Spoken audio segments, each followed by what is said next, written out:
When The Way We Were hit theaters in 1973, Robert Redford and Barbra Streisand lit up the screen with a chemistry so electric, fans swore it had to be real. Behind the cameras, the two stars were rumored to be completely enamored with each other, creating one of Hollywood's most unforgettable pairings. That's why, when news of Redford's shocking death at 89 began to spread, all eyes turned to Streisand. For days, she stayed silent, leaving fans anxious and desperate to know how she would respond. Now, that silence has finally been broken, and what she revealed has left many stunned. Robert Redford.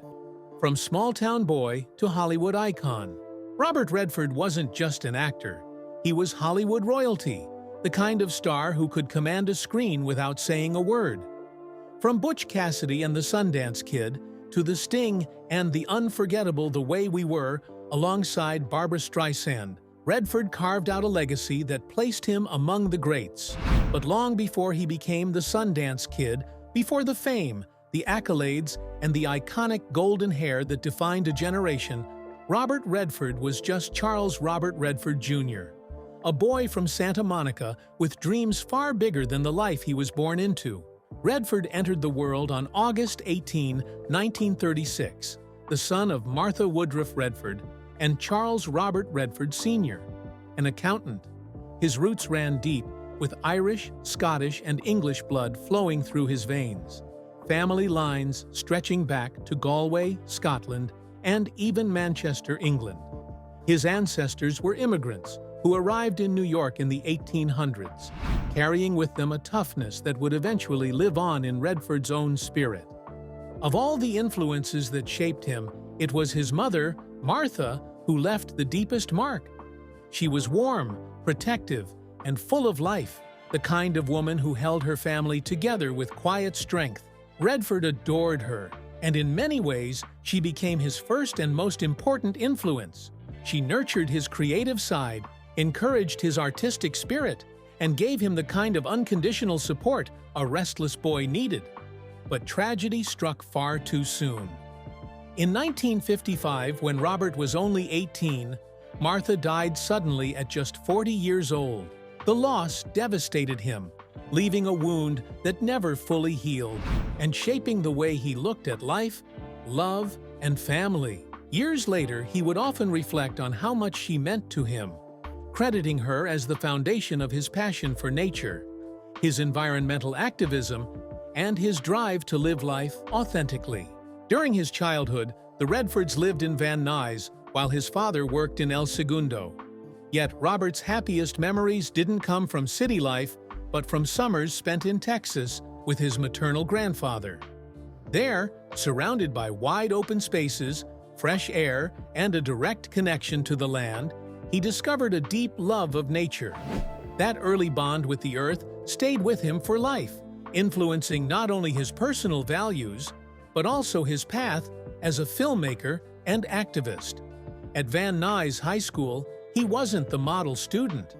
Redford often admitted he was a bad kid in class, more interested in sports and art than academics. But even then, hints of greatness peeked through. He swung tennis balls with Pancho Gonzalez at the Los Angeles Tennis Club, learning discipline from one of the game's best. Despite a mild case of polio at just 11 years old, Redford pushed himself physically and mentally in ways few kids did.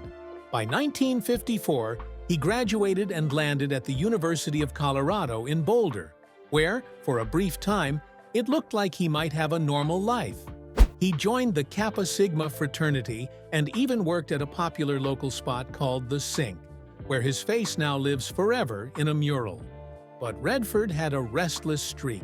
Drinking got in the way, his scholarship slipped through his fingers, and eventually he was expelled. What might have been the end for most people turned into the beginning for him. Redford packed up, crossed the Atlantic, and spent his early 20s drifting through France, Spain, and Italy. He painted, explored, and absorbed every ounce of European art and culture. That hunger to create eventually brought him back to New York, where he studied painting at the Pratt Institute and later enrolled at the American Academy of Dramatic Arts. It was there, in Manhattan, in 1959, that the boy from Santa Monica began transforming into the man who would soon become a legend. How Robert Redford built one of Hollywood's greatest careers. Before Robert Redford became the golden face of Hollywood, before he was Sundance, before the awards, the Sundance Festival, and the legacy, he was a young actor hustling in New York City, trying to find a place in an industry that wasn't exactly waiting for him. His career didn't start with instant fame. No, it began on the gritty streets of Manhattan, bouncing between the stage and television, one role at a time, until his talent broke through. In 1959, Redford made his Broadway debut in Tall Story, playing a small role that barely earned him notice. But he didn't stop. That same year, he landed parts in The Highest Tree and Sunday in New York, just a couple years later.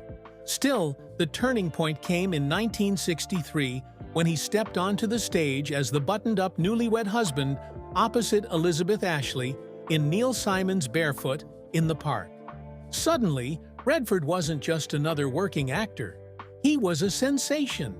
His performance drew attention, and people began to say that he was destined for something bigger.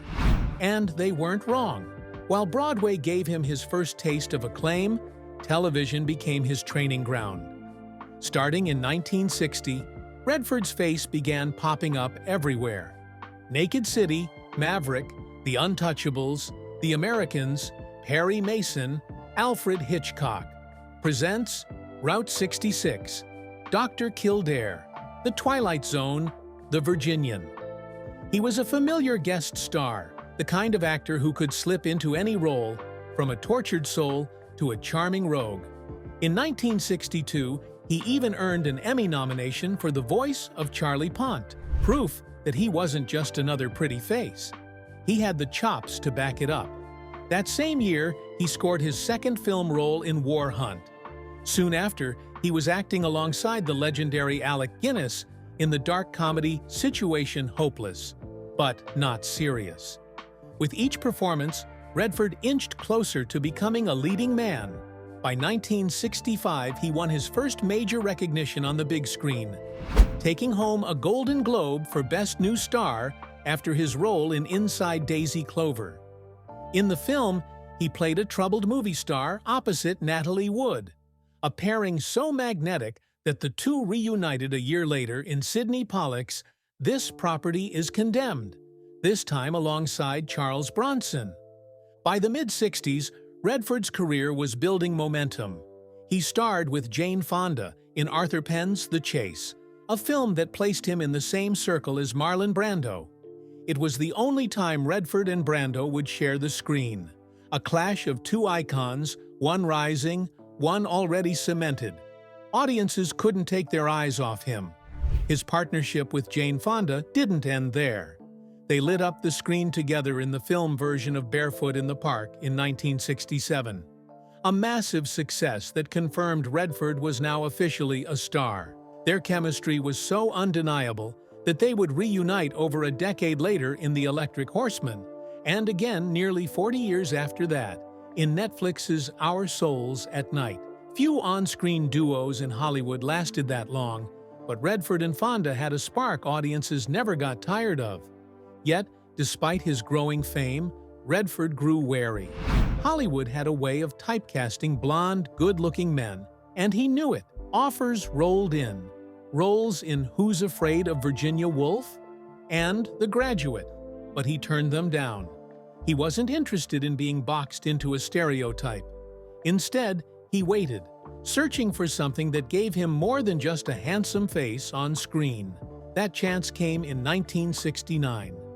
Director George Roy Hill and screenwriter William Goldman paired Redford with Paul Newman in Butch Cassidy and The Sundance Kid. Redford played the Sundance Kid, and in that role, everything clicked.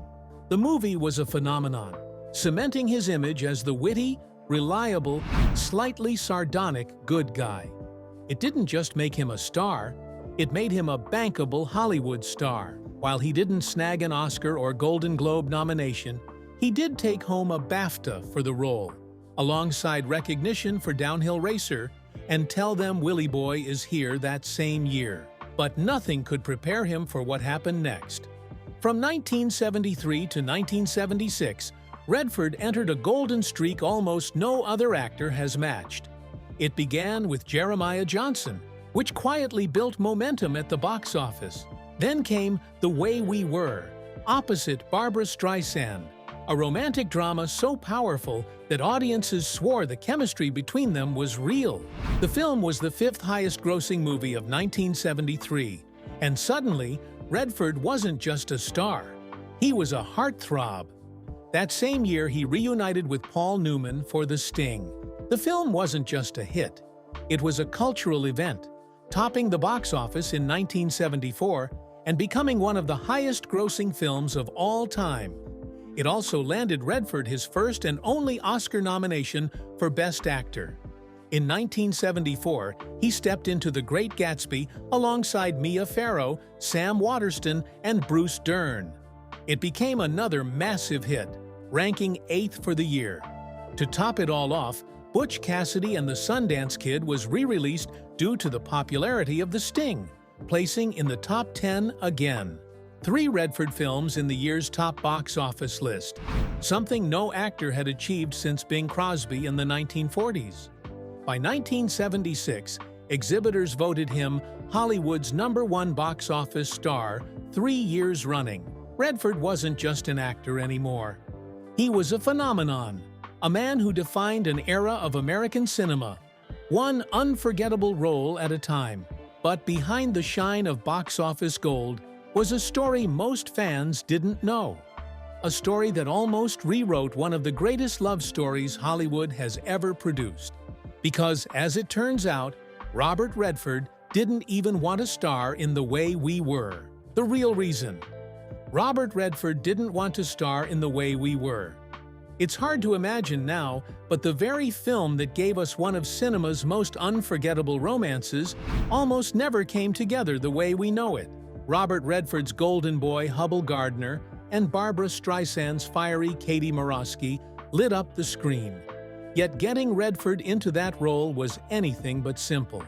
In her memoir, My Name is Barbara, Streisand revealed the rocky road it took to get Redford on board. From the start, she was captivated by the story. An opposites-attract romance between Katie, a fiercely outspoken Jewish activist, and Hubble, a reserved all-American WASP, set against the backdrop of World War II and McCarthyism. To Streisand, the role of Hubble was clear. There was only one actor who could embody him, Robert Redford. At first, she wasn't entirely convinced. She thought he was perfectly passable when she saw him on Broadway in Barefoot in the Park. But everything changed when she watched him in the 1966 drama This Property is Condemned. That's when she realized there was far more to him than a handsome face. She described being drawn to him not for his golden hair or crystal blue eyes, but for his complexity. Redford, she explained, was the kind of actor who made you lean in. You never knew exactly what he was thinking, and that mystery made him magnetic. Still, when the time came to approach him, Redford didn't leap at the role. In fact, he turned it down flat. His reason? He felt the script revolved too heavily around Katie's character, leaving Hubble underdeveloped. To him, Hubble felt shallow, one-dimensional, and not very real. Streisand admitted he had a point. She wanted him so badly for the role that she pushed for changes. She begged director Sidney Pollack, who just happened to be good friends with Redford, to strengthen Hubble's character. Pollack brought in 2 respected writers, David Rayfield and Alvin Sargent, to give the Golden Boy more substance, and Streisand told producer Ray Stark to do whatever it took, add scenes, raise Redford's pay, whatever was necessary. She just wanted Redford. But even after the rewrites, his answer was still no. Streisand was heartbroken. She had poured everything into convincing him, yet it looked like she would have to find another leading man. Producer Ray Stark pushed her to move on, to choose someone else. But Pollack wasn't ready to give up. He kept asking for more time, and Streisand kept praying. Then came the telegram. She was in Africa, filming up the sandbox, when she received the message that made her heart skip. Barbara Redford. With those two words, she knew he had finally agreed. Against all odds, Redford had said yes. That tough courtship turned out to be a blessing. His initial reluctance forced the creative team to enrich Hubbell's role, making the film's love story deeper, sharper, and more tragic. Streisand herself admitted that his hesitation shaped the final product, giving it the emotional depth audiences still talk about to this day, and talk about success. When The Way We Were hit theaters in 1973, it became an instant classic. Audiences couldn't get enough of the fiery activist and the golden boy, a pairing so electric fans swore the chemistry was real. The film didn't just rake in millions, it swept up awards too. It scored 6 Academy Award nominations, winning Best Original Dramatic Score and Best Original Song for the haunting title track, sung by Streisand herself. Add a Golden Globe and 2 Grammys, and The Way We Were cemented itself as one of the greatest romantic dramas of all time. But perhaps its greatest legacy was the on-screen magic of Redford and Streisand. They were opposites, just like Katie and Hubbell. Yet when they came together, they created a love story Hollywood still hasn't topped. And to think, it almost never happened. Robert Redford's love life. When it comes to Hollywood legends, few stories are as compelling as Robert Redford's, not just because of his remarkable career, but because of the women who stood by him, influenced him, and left permanent marks on his heart. Behind the actor, director, and activist was a man who loved with intensity, endured heartbreak, and found companionship in ways that often surprised those watching from the outside. Redford's journey through love was never about scandal or tabloid drama. It was a path marked by loyalty, grief, reinvention, and ultimately, a late-in-life partnership that gave him peace. Redford's story of love began in the late 1950s. He had just returned from Paris, where he had soaked up art and culture, searching for direction. Back in Los Angeles, fate introduced him to a young historian named Lola Van Wagenen. Their meeting felt like the beginning of a screenplay. He was a restless, budding artist unsure of his path, and she was a bright, grounded woman devoted to education and activism. The connection between them was immediate. By 1958, Robert and Lola were married in a modest ceremony. At that point, Redford hadn't even appeared in a single film, but their marriage wasn't built on fame. It was rooted in shared ideals and genuine affection. Soon after, they moved to New York City, where Redford pursued art at Pratt Institute, before stumbling onto acting, the craft that would transform his life. Together, they built a family while chasing a future that was still uncertain. Tragedy struck early. In 1959, their first son, Scott Anthony, died just 2 months after birth. It was a crushing loss, one that haunted the couple for years. Yet they endured, finding strength in one another. They went on to raise 3 more children, Shauna, James, and Amy. And for a long time, their family life looked steady, even idyllic. Through the 1960s, as Redford inched his way through theater roles, television spots, and eventually Hollywood films, Lola was his anchor. By the time Butch Cassidy and the Sundance Kid exploded in 1969, propelling him to stardom, she was right there, steady and loyal. To the public, they appeared to be the perfect family. But as fame intensified, problems quietly started behind the curtain. The 1970s and 80s marked the height of Redford's career, with films like The Candidate, The Way We Were, All the President's Men, and Out of Africa. He became one of the defining actors of his generation. Yet at home, the weight of celebrity life, constant travel, public scrutiny, and the strain of raising a family in the spotlight began to take its toll. After 27 years of marriage, Robert and Lola separated quietly in 1985. Their divorce was finalized without drama or spectacle, reflecting the mutual respect that had always been the backbone of their relationship. Redford later reflected that the split wasn't born of bitterness, but necessity. They had simply grown apart. Still, the affection remained. Lola eventually remarried in 2002 to diplomat George Burrell, continuing her career as a historian and documentary producer.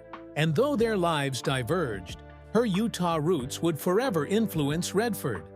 It was her world that inspired him to create the Sundance Institute and Festival, one of his most enduring legacies. After his divorce, Redford's romantic life got quieter. In 1990, he was linked to Swedish actress Lena Olin after they worked together on Havana. Their romance lasted about a year before ending. Later, in the mid-1990s, he was connected to costume designer Cathy O'Rear, but the relationship was brief. These chapters seem to reflect a man searching, not for fleeting passion, but for something meaningful that could last. That something arrived in 1996, when Redford crossed paths with Sibylle Sagers at his Sundance Mountain Resort in Utah. Sibylle, a German multimedia artist and environmentalist, had come to ski and knew little about who she was about to meet. Years later, she admitted she had only seen a handful of his films, including Jeremiah Johnson and Barefoot in the Park. Afraid she might be unprepared, she even rented a few more before meeting him for dinner. Redford never brought them up, and that, ironically, was what drew him to her. He explained that her lack of obsession with his career stripped away the noise. They weren't meeting as movie star and admirer, but as two people standing on equal ground. For Redford, it was refreshing. For Sibylle, it was the beginning of a love she hadn't anticipated. From that point on, they became inseparable. Unlike his earlier relationships, Redford and Sibylle kept things private, choosing to focus on their shared passions: art, nature, and environmental activism. In 2008, Redford confirmed their engagement, and a year later, they married in an intimate ceremony in Hamburg, Germany, surrounded by just 30 friends and family. Redford often described Sibylle as giving him a whole new life, words he repeated throughout his later years. Together, they co-founded The Way of the Rain, an organization blending art, music, and performance to raise awareness about climate change. They traveled the world not as a Hollywood power couple, but as partners devoted to creativity and environmental causes. Sibylle also became stepmother to Redford's children, standing by him through triumphs and devastating losses, including the passing of his son James in 2020. Their marriage was about companionship, the kind of steady, soul-deep partnership Redford had long been searching for.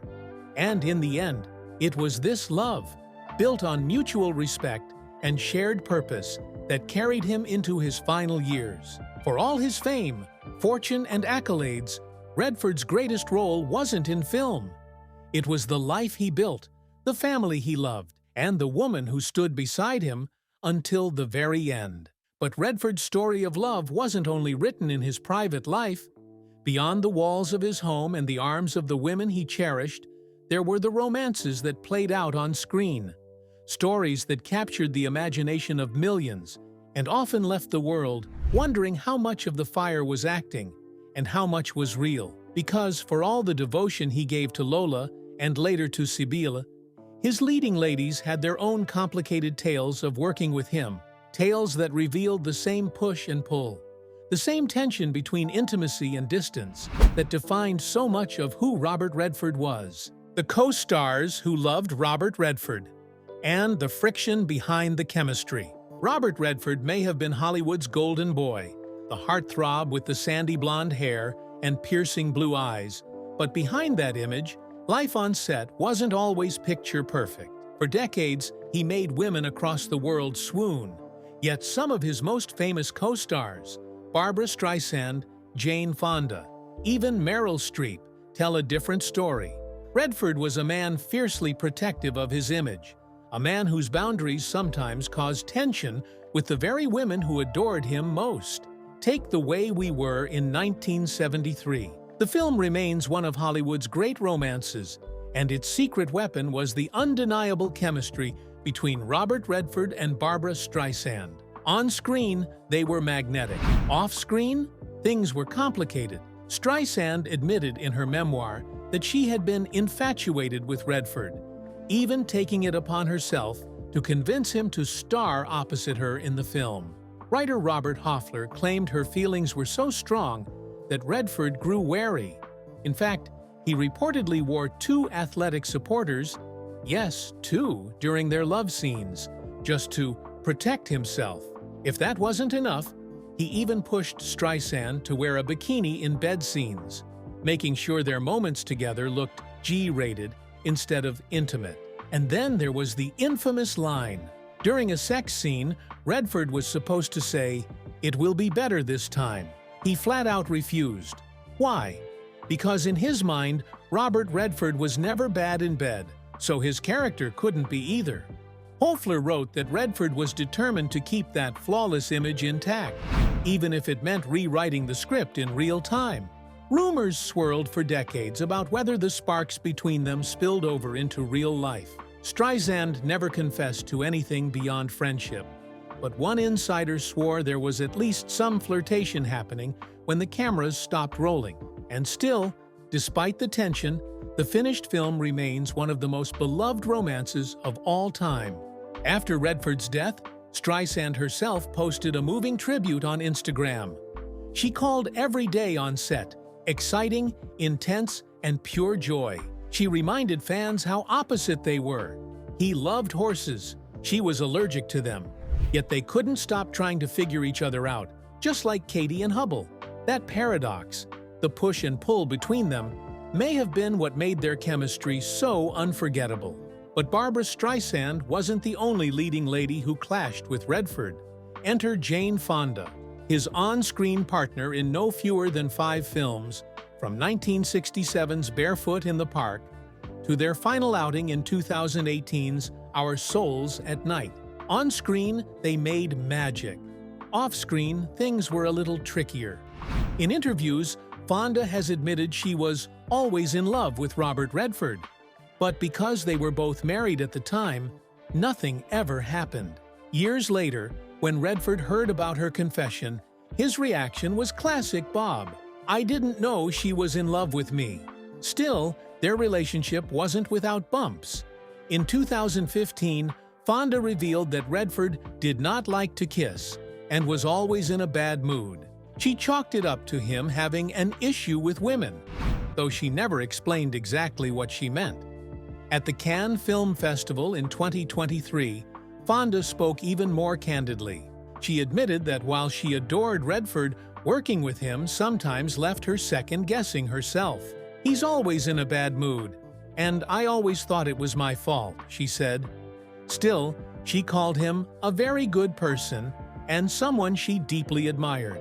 And Redford, for his part, often described working with Fonda as easy, like things just fell into place. Their final film together, Our Souls at Night, showcased a tenderness that proved, despite their behind-the-scenes challenges, their bond was something real and lasting. And then came Meryl Streep. By the time they filmed Out of Africa in 1985, Redford was already a legend. But even legends can make their co-stars weak in the knees. Streep later confessed she had a huge crush on him, especially after filming the now iconic river scene where Redford washes her hair while reciting poetry. For Streep, the moment wasn't just intimate, it was a sex scene in a way. She admitted that by the 5th take, she was so in love she didn't want the day to end, even though they had been warned about dangerous hippos in the water. Years later, Streep explained exactly why Redford had this effect on women. It wasn't just his looks, it was his energy. "He has an unusual quality for a man," she said. "He's incredibly receptive, an amazingly good listener. That's something people usually associate with women. So for women, he's very easy to talk to." She later reunited with Redford in 2007's Lions for Lambs, directed by him, and when he passed away, she called him one of the lions of Hollywood, adding, "Rest in peace, my lovely friend." And it wasn't just Streisand, Fonda, or Streep. Demi Moore, who starred opposite him in Indecent Proposal, called him unforgettable. Michelle Pfeiffer, who shared the screen with him in Up Close and Personal, posted a heartbreaking tribute. "Until we meet again, my friend." Everywhere you looked, the women who once worked with Redford had nothing but warmth, nostalgia, and admiration, even if the road wasn't always smooth. Barbra Streisand breaks silence after Robert Redford's tragic death. When news broke that Robert Redford had died at the age of 89, the world mourned the loss of one of Hollywood's greatest icons. But for many, the question on everyone's mind was simple. What would Barbra Streisand say? Their 1973 film The Way We Were wasn't just a movie. It was a cultural touchstone, a love story etched into Hollywood history. Their chemistry was so raw, so magnetic, that fans swore it had to be real. And now, after days of silence, Streisand has finally spoken. What she revealed about her bond with Redford has left fans heartbroken all over again. In a deeply personal Instagram post, Streisand described her time with Redford as nothing short of magic. "Every day on the set of The Way We Were was exciting, intense, and pure joy," she wrote. She painted a picture of two opposites drawn together, just like their characters. Redford was the man of the outdoors, from a world of horses and open fields, while she laughed that she was allergic to them. And yet, despite their differences, they couldn't stop trying to understand one another, on screen and off. She remembered him as charismatic, intelligent, intense, always interesting, and one of the finest actors ever. Perhaps the most touching detail came when she recalled their last meeting. Over lunch, the two didn't reminisce about fame or the past. Instead, they spoke about art, promising to send each other their very first drawings. It was simple, human, and deeply personal, a glimpse of a friendship that stretched far beyond the silver screen. And now, with Redford gone, Streisand's words carry the weight of a love story that belonged not just to Katie and Hubble, but to Bob and Barbara, too. "He was one of a kind," she wrote, "and I'm so grateful to have had the opportunity to work with him." For fans who have replayed The Way We Were for half a century, her tribute is both an ending and a reminder that some connections are so rare, they live on long after the final curtain falls. Did you like Robert Redford's performance in The Easy We Were? Let us know in the comments below. Don't forget to like, share, and subscribe. Also, click the next video shown on your screen. You will enjoy it.